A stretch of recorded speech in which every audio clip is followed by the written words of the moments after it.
Bismillahirrahmanirrahim. Welcome dear students. I am Ijaz Jamil. You are watching Technology and Physics.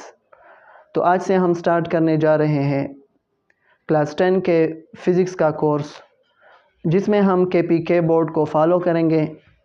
KPK का जो book है इसके according हम जाएंगे और इसमें जो कंटेंट मौजूद है उसको हम फॉलो करेंगे।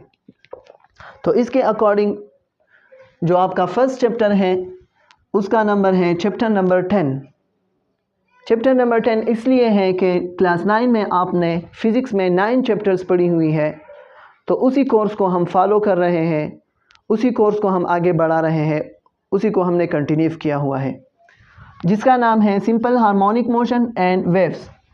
तो इस पूरे चैप्टर में हम बेसिकली 2 कॉन्सेप्ट्स को सीखेंगे, जिसमें से फर्स्ट कॉन्सेप्ट है सिंपल हार्मोनिक मोशन, जिसे हम एब्रिवेट करते हैं SHM से, और दूसरा कॉन्सेप्ट है वेव्स का।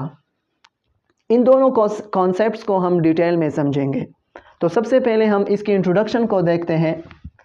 मैनी ऑब्जेक्ट्स वाइब्रेट और oscillate when given an impulse. बहुत ऑब्जेक्ट्स ऐसी हैं जो वाइब्रेट करना शुरू कर देती हैं या ऑसिलेट करना शुरू कर देती है जब इन पर कोई इम्पल्स लगाई जाए, जब इन पर कोई फोर्स लगाई जाती है, जिसकी एग्जांपल्स ये हैं स्प्रिंग, ट्यूनिंग फॉर्क और पेंडुलम। इसके अलावा भी बहुत सी एग्जांपल्स हैं, जैसा कि हमारा हार्ट है, ब्रिजेस हैं। आप देखते हैं जब ब्रिजेस पर फोर्स लगाई जाती है वो वाइब्रेट करती हैं, या अर्थक्वेक की वजह से वो वाइब्रेट करना शुरू कर देते हैं। सही हो गई बात। स्प्रिंग की ये मैंने आपके लिए फिगर बनाई हुई है जो बुक में गिवन है। इसे हम फर्दर लेक्चर्स में इंशाल्लाह डिटेल से भी स्टडी करेंगे। मास स्प्रिंग सिस्टम क्या होता है, इसकी टाइम पीरियड क्या होती है, इसकी फ्रीक्वेंसी क्या होती है, इसे हम कहते हैं मास स्प्रिंग सिस्टम। तो ये जो स्प्रिंग है, जब हम इस मास पर फोर्स लगाएंगे और इसे हम रिलीज़ कर देंगे तो ये इस तरह का मोशन स्टार्ट कर देगा। इसी मोशन को हम कहते हैं ऑसिलेटरी मोशन, और ये चूँकि स्पेशल टाइप है तो इसे हम SHM का नाम भी दे सकते हैं, सिंपल हार्मोनिक मोशन भी हम इसे कह सकते हैं। इस तरह दूसरी एग्जांपल है ट्यूनिंग फोर्क की। ये भी आपने देखा होगा, ये एक साउंडिंग इंस्ट्रूमेंट है जिसे जब हम रबर पैड के साथ स्ट्राइक करते हैं इस तरह, और जब हम इसे अपने कान के नज़दीक लाते हैं तो ये आवाज़ साउंड प्रोड्यूस करना शुरू कर देता है। तो ये बेसिकली किस तरह साउंड प्रोड्यूस करता है, इसके जो ये प्रोंग्स हैं, प्रोंग, इसके इस पार्ट को हम नाम देते हैं प्रोंग का। तो ये जो प्रोंग है ये बेसिकली वाइब्रेशन करना शुरू कर देते हैं, इस तरह वाइब्रेट करते हैं, ये back and forth motion perform करते हैं, और उसी वाइब्रेशन की वजह से साउंड प्रोड्यूस होती है। The next example is pendulum. इस पर जब हम फोर्स अप्लाई करते हैं और आफ्टर फोर्स जब हम इसे रिलीज़ कर देते हैं तो ये बैक एंड फोर्थ मोशन करना शुरू कर देता है। ये सारी एग्जांपल्स हैं ऑसिलेशन की या ऑसिलेटरी मोशन की। अब इसकी रीज़न क्या है, क्यों बहुत सारी ऑब्जेक्ट्स ऐसी हैं कि ये ऑसिलेशन करती है, वाइब्रेशन करती है। तो इसकी रीज़न ये है because most of the solids are elastic. ज़्यादातर सॉलिड्स ऐसे हैं कि उनमें इलास्टिसिटी पाई जाती है, और क्लास 9 में आपने पढ़ा हुआ होगा हुक्स लॉ। तो इलास्टिसिटी की वजह से ही बहुत सारी ऑब्जेक्ट्स जो हैं वो वाइब्रेट करती भी है और ऑसिलेशन भी परफॉर्म करती है।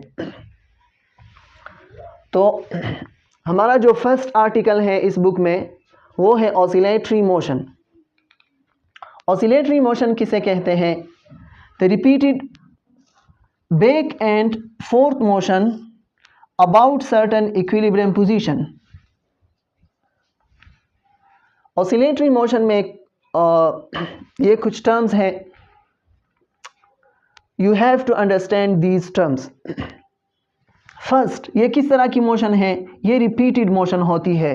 रिपीटेड, वो मोशन रिपीटेड होती है जो अपने मोशन को रिपीट कर रही होती है, रिपीट कर रही होती है, यानी वो मोशन बार बार होती है, उसे हम रिपीटेड मोशन कहते हैं। इस तरह नहीं होता कि एक बार साइकिल हो गई और फिर बॉडी रुक गई, इस तरह नहीं, बल्कि रिपीटेड मोशन होगा। टाइम के साथ ये अपने मोशन को कंटिन्यू रखेगा, repeated. Back and fourth, back and fourth जो बैक जाती है और फोर्थ आगे की तरफ जाती है, बैक एंड फोर्थ मोशन, या अप एंड डाउन भी हो सकता है। सही हो गई बात। अबाउट सर्टेन इक्विलिब्रियम पोजीशन, और ये जो मोशन होती है ये इक्विलिब्रियम पोजीशन के अबाउट होती है। इक्विलिब्रियम पोजीशन को हम मीन पोजीशन भी कहते हैं। मीन पोजीशन किसे कहते हैं? वो पोजीशन जिस पर बॉडी की डिस्प्लेसमेंट ज़ीरो होती है। वो पोजीशन जिस पर बॉडी की डिस्प्लेसमेंट ज़ीरो होती है, उस पोजीशन को हम मीन पोजीशन कहते हैं। यानी जहाँ से बॉडी मोशन स्टार्ट करती है उसे मीन पोजीशन का नाम दिया जाता है, या उसे इक्विलिब्रियम पोजीशन भी कहते हैं। ये आपको बुक में फिगर दी हुई है। इस फिगर के अकॉर्डिंग ये बात है कि ये एक पार्टिकल है और ये पार्टिकल ऑसिलेटरी मोशन परफॉर्म कर रहा है। तो ये पार्टिकल मोशन यहाँ से स्टार्ट कर रहा है, यहाँ से, ये आपको दिखाया गया है कि यहाँ से बॉडी मोशन स्टार्ट कर रही है। तो यहाँ से स्टार्ट हुआ, पार्टिकल इस तरह गया, ये आपको ऊपर दिखाया गया है, पार्टिकल इस तरफ गया। तो जब पार्टिकल मीन पोजीशन से, इक्विलिब्रियम पोजीशन से दूर जाता है तो ये डिस्प्लेसमेंट कवर करता है, मीन पोजीशन से डिस्प्लेसमेंट कवर करता है, और जिस पॉइंट पर इसकी डिस्प्लेसमेंट मैक्सिमम होती है, ये यानी ये फिर आगे नहीं जाता, तो उस पॉइंट को हम कहते हैं एक्सट्रीम पोजीशन। एक्सट्रीम पोजीशन यानी ऐसी पोजीशन जिस पर डिस्प्लेसमेंट मैक्सिमम हो। एक्सट्रीम पोजीशन वो पोजीशन जिस पर बॉडी की डिस्प्लेसमेंट मैक्सिमम होती है। तो एक एक्सट्रीम की तरफ आता है और इसके बाद पार्टिकल दोबारा अपनी मीन पोजीशन की तरफ जाना शुरू कर देता है। ये आप देख रहे हैं, दोबारा मीन पोजीशन की तरफ बॉडी आ रही है, लेकिन जब मीन पोजीशन पर आ जाए, पर पहुंच जाए, तो बॉडी रुकती नहीं है बल्कि अपने मोशन को कंटिन्यू रखती है और दूसरे एक्सट्रीम की तरफ बढ़ती है। ये क्यों? Because of the inertia. दूसरे एक्सट्रीम पर जब पहुंचती है तो उसके बाद दोबारा अपने मीन पोजीशन की तरफ आती है, ये आप देख रहे हैं, और इसी तरह अपने मोशन को कंटिन्यू रखती है। सही हो गई बात। तो अबाउट मीन पोजीशन, तो बॉडी की ये जो मोशन है ये अबाउट मीन पोजीशन, ये आप देख रहे हैं, मीन पोजीशन के अबाउट मोशन हो रही है। मीन पोजीशन से कभी बॉडी बैक जा रही है तो कभी फोर्थ जा रही है, बैक एंड फोर्थ। तो ये मोशन मीन पोजीशन के अबाउट हो रही, इस तरह नहीं है कि बॉडी इस तरह चली गई फिर उस तरह वहाँ चली गई और अपने मीन पोजीशन को छोड़ गई, इस तरह नहीं है, बल्कि मीन पोजीशन के अबाउट ही ये मोशन होगी। सही हो गई बात। Basic terminologies related to oscillatory motion. कौन सी बेसिक टर्मिनोलॉजीज है, बेसिक कॉन्सेप्ट्स है जिनको हमने समझना है इस कॉन्सेप्ट को समझने के लिए, ऑसिलेटरी मोशन को समझने के लिए? तो उनमें से सबसे पहली जो कॉन्सेप्ट है वो है साइकिल की। साइकिल और वाइब्रेशन किसे कहते हैं? साइकिल और वाइब्रेशन हम वन कंप्लीट राउंड ट्रिप को कहते हैं। One complete round trip about mean position.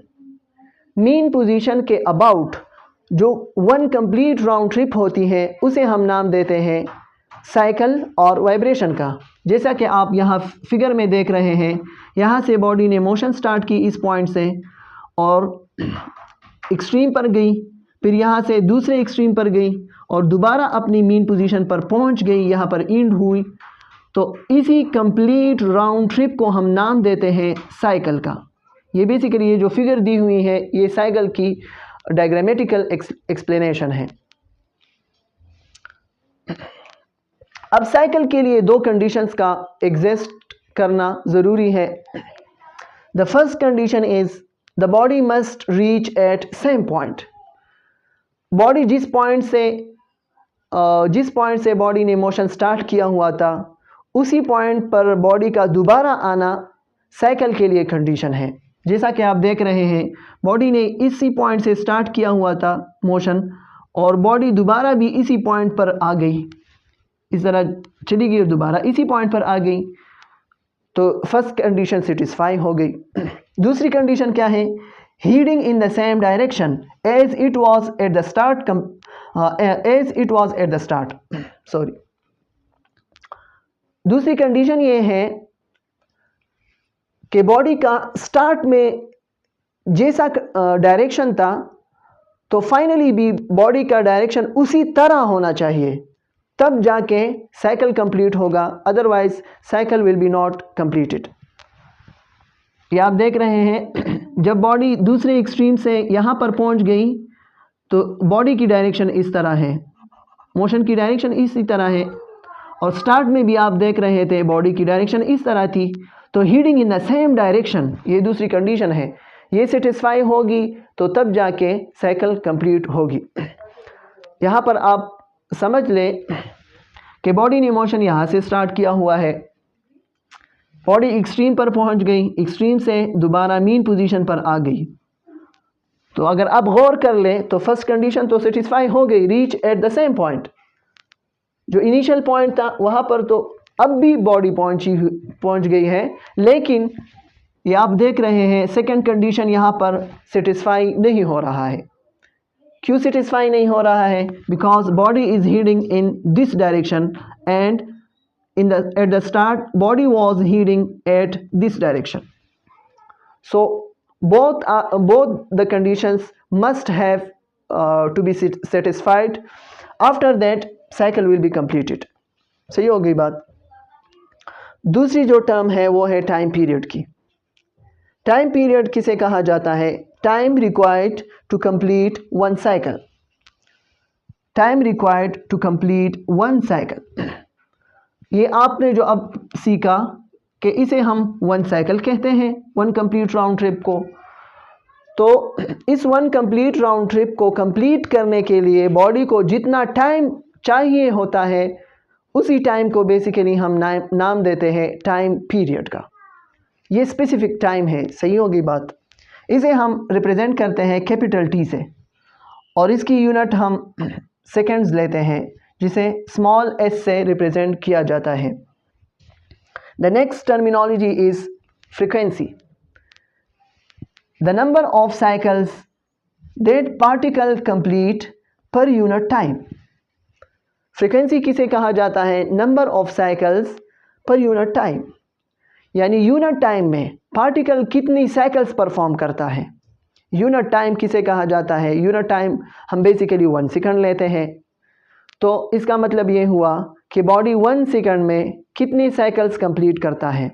1 second में अगर 1 सेकंड में बॉडी 1 साइकिल कंप्लीट करता है तो उसकी फ्रीक्वेंसी 1 साइकिल पर सेकंड होगी। याद रखें फ्रीक्वेंसी को हम रिप्रेजेंट करते हैं स्मॉल एफ से, जबकि इसका यूनिट पर सेकंड होता है। इसके अलावा इसका यूनिट हम हर्ट्स भी लेते हैं, हर्ट्स जो कि साइंटिस्ट का नाम है। यहाँ से आप देख लें, इसी तरह आपने इसे रिप्रेजेंट करना है, हर्ट्स। तो फ्रीक्वेंसी नंबर ऑफ साइकिल्स पर सेकंड को कहा जाता है, यानी बॉडी 1 सेकंड में कितने साइकिल्स परफॉर्म करती है। तो मैं बात कर रहा था कि अगर बॉडी 1 सेकंड में 1 साइकिल परफॉर्म करती है तो उसकी फ्रीक्वेंसी 1 हर्ट्ज होगी, सिंपल आप इस तरह कह सकते हैं। और अगर एक बॉडी, ये जो साइकिल्स है ये 1 सेकंड में बॉडी 2 परफॉर्म करती है तो उसकी फ्रीक्वेंसी 2 हर्ट्ज होगी।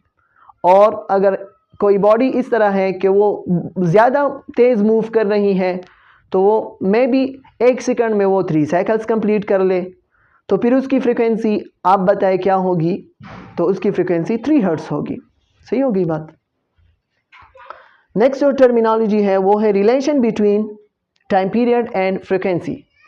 यहाँ पर हम समझते हैं कि टाइम पीरियड और फ्रीक्वेंसी के दरमियान रिलेशन क्या है।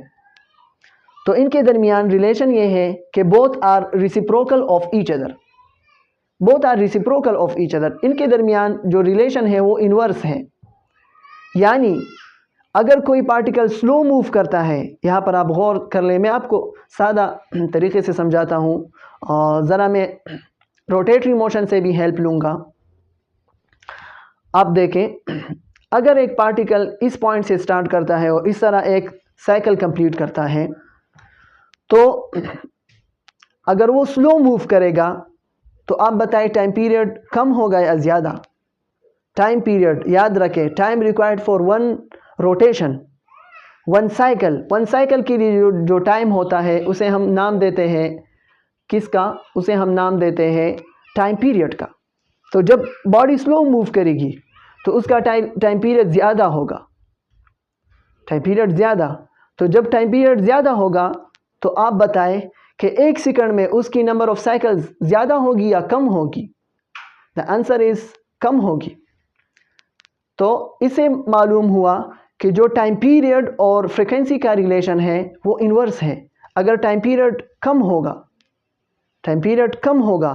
तो फ्रीक्वेंसी बढ़ जाएगी। टाइम पीरियड के कम होने का मतलब ये है कि बॉडी एक साइकिल जो है वो बहुत शॉर्ट टाइम में परफॉर्म करेगी, तब जाके टाइम पीरियड कम होगा।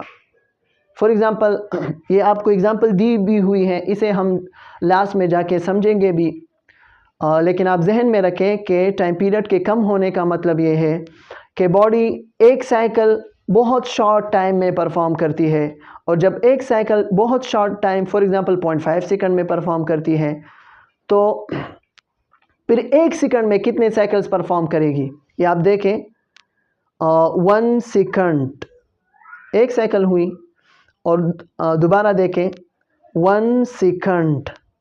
अब आपने देखा कि जब 1 सेकंड कंप्लीट हुआ तो मैंने जो पार्टिकल था उस पार्टिकल ने 2 साइकिल्स कंप्लीट किए। तो इसका मतलब ये हुआ कि इसकी जो फ्रीक्वेंसी है वो 0.5 हर्ट्ज़ है। 0.5 हर्ट्ज़ का मतलब ये है कि 0.5 सेकंड टाइम में बॉडी ने एक साइकिल कंप्लीट किया हुआ था, और फिर 0.5 सेकंड में दूसरा साइकिल कंप्लीट कर लिया। लिहाजा एक सेकंड में पार्टिकल ने 2 साइकिल कंप्लीट कर लिए, तो इसकी फ्रीक्वेंसी 2 हर्ट्ज़ हुई, फ्रीक्वेंसी बढ़ गई। और जब इसकी फ्रीक्वेंसी बढ़ गई तो इसका टाइम पीरियड कम हो गया, यानी टाइम पीरियड 0.5 सेकंड हो गया। सही हो गई बात? तो जब फ्रीक्वेंसी बढ़ती है, यानी एक सेकंड में नंबर ऑफ वाइब्रेशंस बढ़ते हैं, तो टाइम पीरियड कम होता है, यानी जो एक साइकिल के लिए टाइम होता है वो कम हो जाता है। That's why the relation between time period and frequency is that time period is inversely proportional to frequency. दोनों के दरमियान इन्वर्स रिलेशन है। ये मैंने कुछ एग्जांपल्स ली हुई है कि अगर टाइम पीरियड 1 सेकंड का होगा तो फ्रीक्वेंसी 1 हर्ट्ज़ होगी, जैसा कि मैंने थोड़ी देर पहले आपको समझाया।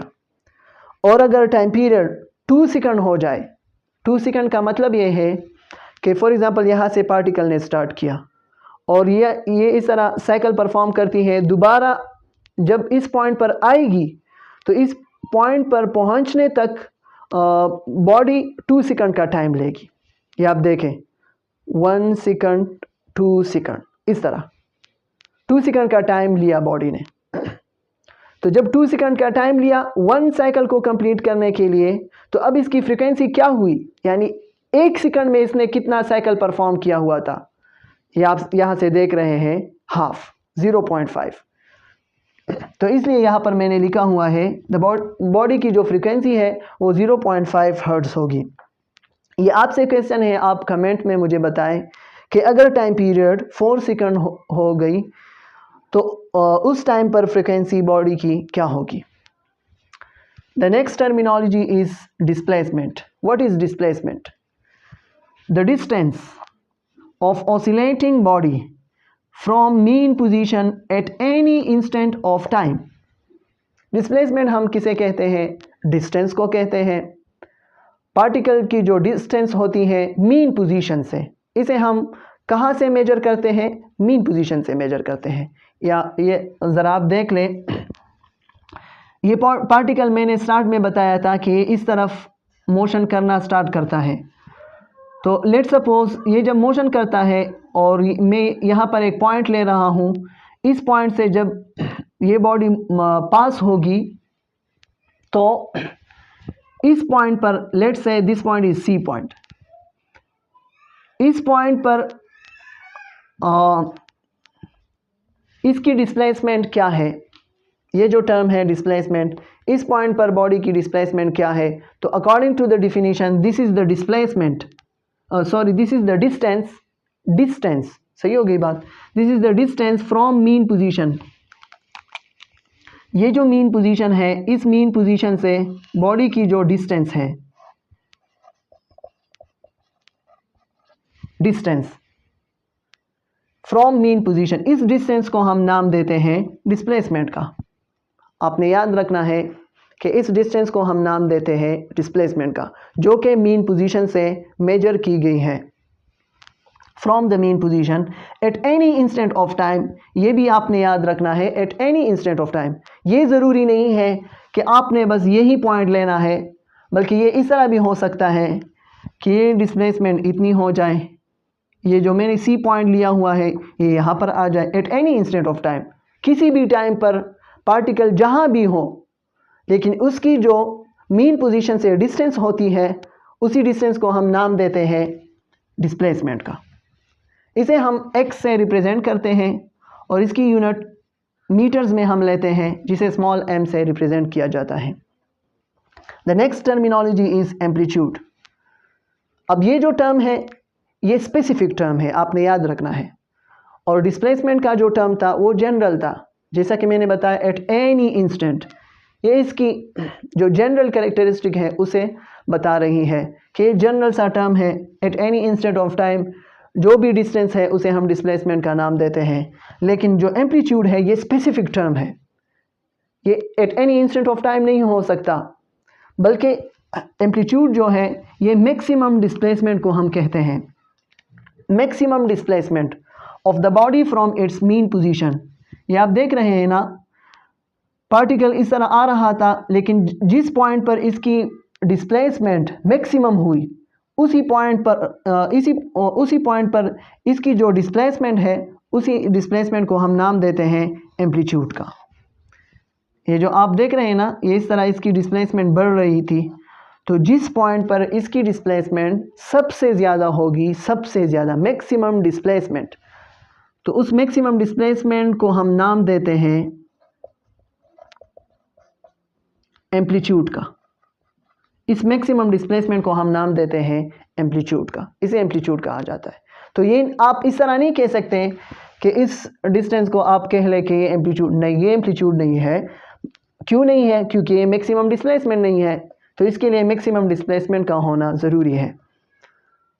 एम्पलीट्यूड को हम मेजर करते हैं, इसकी भी उसी तरह यूनिट है, मीटर्स में हम इसे मेजर करते हैं। स्मॉल m से मीटर को रिप्रेजेंट किया जाता है, जबकि एम्पलीट्यूड के लिए जो हम सिंबल यूज़ करते हैं वो है x0।